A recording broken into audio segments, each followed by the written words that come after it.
Okay, all right. So these are my top reasons why 95% of the people that are watching this video should not even consider when interested in getting into the financial markets. So right now, this is the most honest video out there that you could find about people that want to get involved in the financial markets. Right. So if you know somebody that wants to get involved or interested in getting involved in the financial markets, I think this is the video that you should point your direction, point your friends, your family members towards this direction. Right. So reason number one, what is the first reason that I think is the worst reason for you to even consider trading the financial markets or being involved in this financial markets for any matter is number one, $5.3 trillion liquidity, right? So when I got into the industry, that was the first, one of the first few things that I learned, that the market has about a $5 trillion liquidity. It is the worst decision that you could take that will compel you to getting inside and learning about the financial markets for any reason. Liquidity is not the answer. You really need some really serious and compelling reasons for you to get inside and get involved in the financial markets. Second reason, lifestyle. I see people flaunting very good lifestyle, some fake gurus out there on social media. You don't want to get into an industry, or you don't want to involve your money in a place that definitely is more or has more to do with just about lifestyle, right? So lifestyle will not sustain you. Lifestyle will not be the reason that's going to keep you going even in the worst times. So lifestyle, cars, for instance, also fake gurus on social media. You'll definitely see them flaunting their fancy cars, fancy houses, some yachts that pretty much they probably even rented for any reason. So you don't want to get in because of the lifestyle, which now the car subject also overlaps as the other reason. You don't want to get in just because you want to own a Ferrari or you want to own an Aston Martin or any reason like that. So you want to think rationally. You want to think about more long-term ideas that are going to help you or sustain you to carry on in the market. There are darker days coming. The other reason is you want to quit your 9 to 5 or you want to drop out of university. Please keep your job. It doesn't matter what other side hustle you have. Keep your job until the income of wherever you're focused on supersedes your current job. So you don't want to jump into an industry just because it's very optimistic, especially the idea of a small portion or a small fraction of the $5.3 trillion liquidity per day, which is pretty much one of the other reasons that encourage someone to quit their job or drop out of varsity just because they are getting into something that looks better or has better opportunities to make more money over the short term. Please, I'm warning you, 95% of the people that are in the market are people that should not even be in the market. And I'm deriving that just on the basis of understanding of something I read a couple of years ago that actually got me to understanding a lot more deeper reasons why, or exploring a lot more deeper reasons why I started doing what I'm doing. And that one reason is 95% of the people actually lose money in the financial markets. So do you really want to get into an industry where it's a complete bloodbath? It's a proper imbalance of forces. So definitely you don't want to be in there because of first $5.3 trillion lifestyle, your cars, or you want to quit your job, right? So there are other people who come into the market. There are other gurus out there that offer people shortcuts, like offering signal services. Now that is pretty much a very weak idea for you to even consider to get into the financial markets. You don't want to get in just because someone's going to give you a price level that you can buy or sell at and actually give you levels where you can exit. You never know what methods they use to get there or to get to that answer, right? So you don't want to get in just because you want to explore some shortcuts. Now, the other reason is you might want to get in because one of your friends, family members, or somebody that you know seems to be doing well in the financial markets. You don't really know how well they're doing in the financial markets, really. You don't really know how successful they are. You don't really know what is their strike rate and stuff like that. So you don't want to get into an industry just because a family member, a friend, or somebody that you know definitely seems to be doing well in that industry. I don't think that's a good enough reason for anybody to get into the financial markets. You are pretty much going to land across as one of those in the 95%. And the other reason is you want to get in because of the money.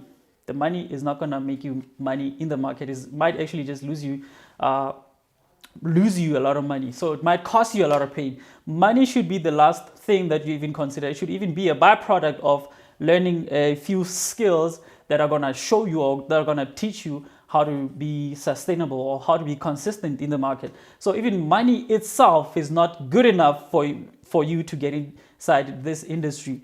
Right, so I'm going to get into my last point about the worst reasons why you don't want to get involved in the financial markets.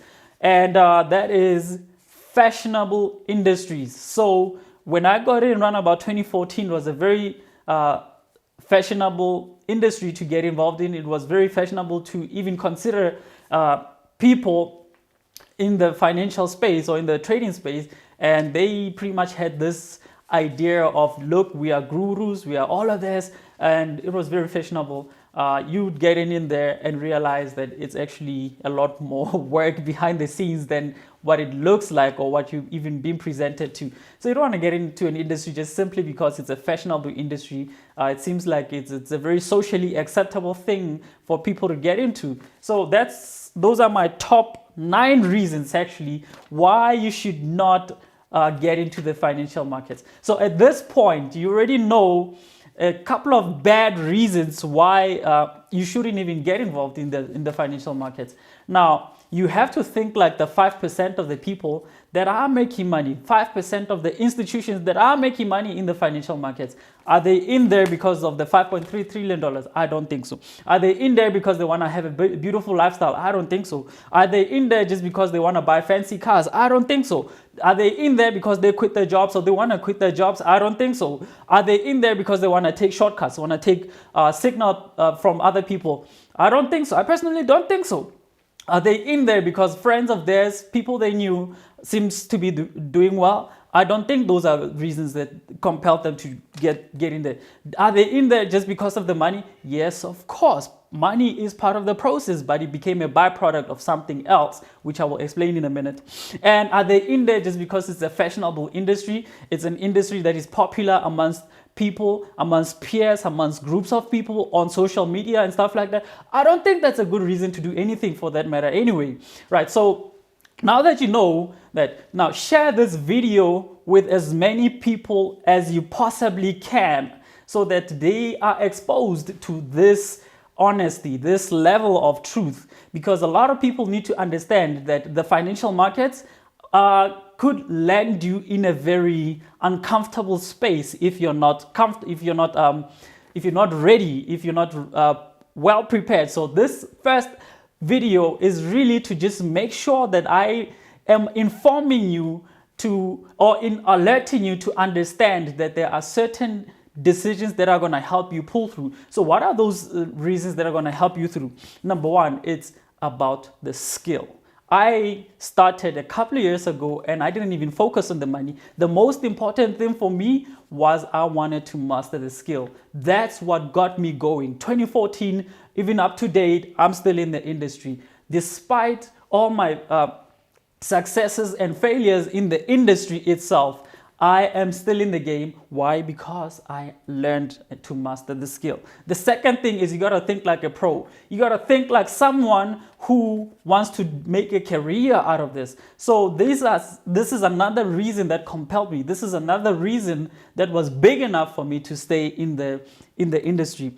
The other thing that is quite amazing is the fact that once you have the skill, you have the ability to transfer it multi-generationally. You can expand your territory. You could learn as much as you possibly can about the industry and slot yourself in things that you enjoy within that industry. So basically, because I could carry this skill and I could transfer it multi-generationally. That's one of the better reasons. That's one of the things that are going to sustain you. That's one of the things that are going to push you through in order for you to succeed in learning to master this skill, because you know for a fact that once you learn the skill, your kids are secure because you could teach them.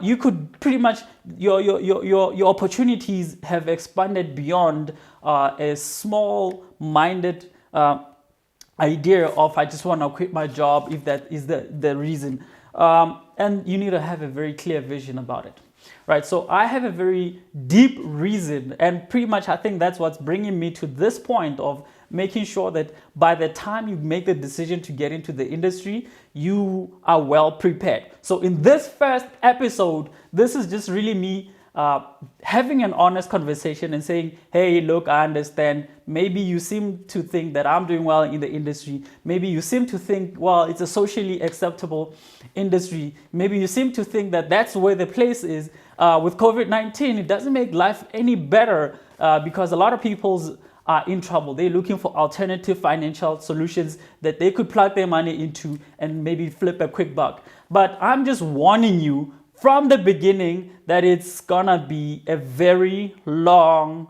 and difficult path. So expect a lot of loneliness, expect a lot of pain, expect a lot of losses and all of that stuff. So for me to share with you in this first episode is just really to say, hey guys, I understand. It's a tough time for everybody, for a lot of people in the world right now, but you need to still make better decisions. So I'm literally saying to you, if you really are interested in learning the financial markets and learning to master the skill, if you are thinking like a pro, if you have a very clear vision about what you want to accomplish in this industry particularly, then that's the industry for you. But I don't know if you're in there just because you want to earn a lifestyle. I don't know if you're in there because you just want to earn a shortcut. I don't know if you're in there just because of the $5.3 trillion idea. I don't think some of those reasons are good enough, but I was sustained by the 4 ideas, which was I learned to master the skill. I became a pro. I decided because it's a skill that I could transfer multi-generationally, I'm definitely going to go for it. And I had a clear vision. And I think those are the reasons why that could cause me to go beyond 5 years, beyond 10 years, beyond 30 years. I still see myself in this industry over the coming couple of years, right? So definitely I was just helping you. And please share this video with as many people as you need to, especially those that are looking for the financial markets as a solution to their financial problems or financial challenges at this point. I understand, but if it's because you want to earn a lifestyle, I think personally that you should stay away from this market.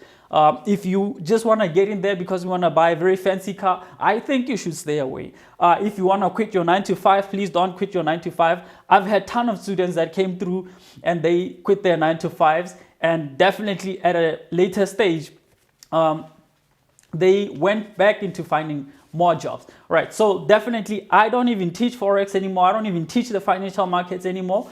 And I stopped teaching about 2 to 3 years because it was draining. It was a lot of energy. It was a lot of stuff that is involved. But I want you to know the truth from the onset. I want you to be able to make the right decisions from the beginning, right? So share this video with as many people as you can. Like this video, and I would love to hear some of your thoughts in the comment section below. And thank you so much. Have a fantastic day.